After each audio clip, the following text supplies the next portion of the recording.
This is Jordan Tower with JT News. Make sure you smash that like button, smash that subscribe button. Well, Take Capone, I saw this clip from Take Capone, and it went out, and it basically is talking about, and it's on Articulate Thinker podcast if you want to see the full interview with him. But there's this clip where he's talking about why Chief Keef never showed love to King Von before and after he passed away. And I don't blame him, okay? There's a lot of... Look, that's Chief Keef's chain. Little Durk showed off how they stole Chief Keef's chain at one point. They ransacked Chief Keef's crib, okay? OTF did, basically. This is the bad part of being from the hood and getting on and making a lot of money. And Chief Keef led the charge, right? He had the most money out of everybody 10 years ago.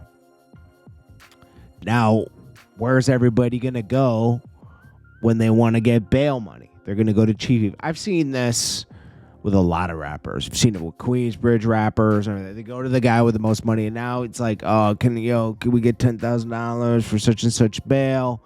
You're making all this legal money now, right? But now everybody's coming to you because you're the guy that has the money that can get such and such out of jail. Come on, man, you ain't real unless you bailing out such and such. Nobody should be in jail, right? So they keep going to Chief Keef, and there was this one incident where Little Durk was in jail, and he needed money, and he wasn't given the $10,000 bail money from Chief Keef to get him out. So they kept going back and forth on Twitter with little things. Chief Keef would tweet out OTG, only the glow, and making a plan OTF. And Little Durk would shout out Little Reese and Fredo Santana for being 100 and not being foo-foo, And he says you would have gotten killed if it wasn't for 300. So basically 300 was protecting Chief Keef, right?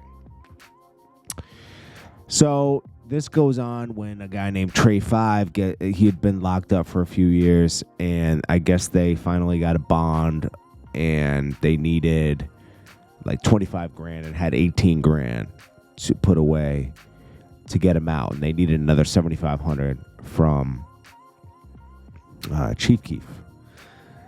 And he kept, the mistake Chief Keef made was he kept playing them. He kept saying, oh, I just spent that on shoes. That ain't no money.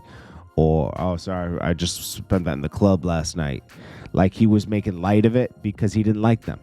Because he felt like he was being used by them, and they were just, bro, can you imagine like going and making a bunch of money legitly in rap, and now all of it's going to bail money?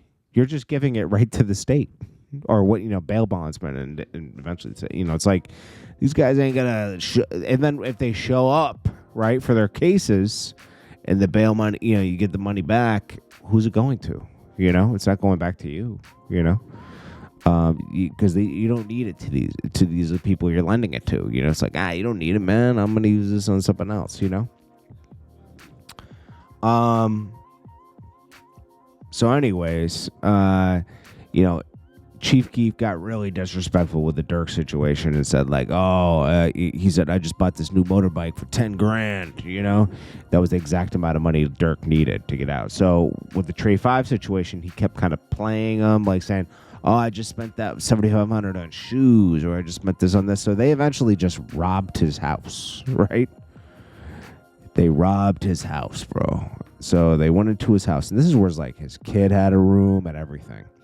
They knew he was gone, and they ransacked his house, took all his clothes, and they even took a car, and they shot somebody while they were in there. The guy survived, but even took his daughter's clothes.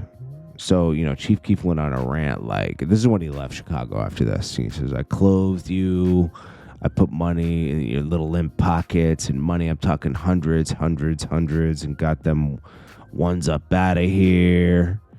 He says Montclair's, Robbins, Gucci bags. I bought it all over again. Folks even took KK clothes, his daughter's clothes, outer room, detergent, deodorant. They stretched that. I mean, that's that's like, bro, that's disrespectful, bro.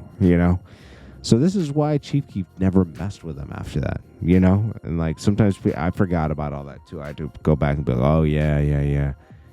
And look at Little Durk. He hasn't lived since he's been on. He's never lived in Chicago. He goes back. He doesn't live in Chicago, and he has all these same problems, and probably can relate to him now because everybody's probably always asking him for money. And Durk struggled for 10 years to get on. He was so trash. Who knew? That was the longest artist development I ever seen. Eventually, so like King Von used to hang out with Durk just to rob people, he said, right? King Von actually ended up being better than Durk at rap, like immediately when he tried it. Isn't that crazy? And he started getting his own money, and then, I don't know, man. It's just it's like a gift and a curse. It's crazy.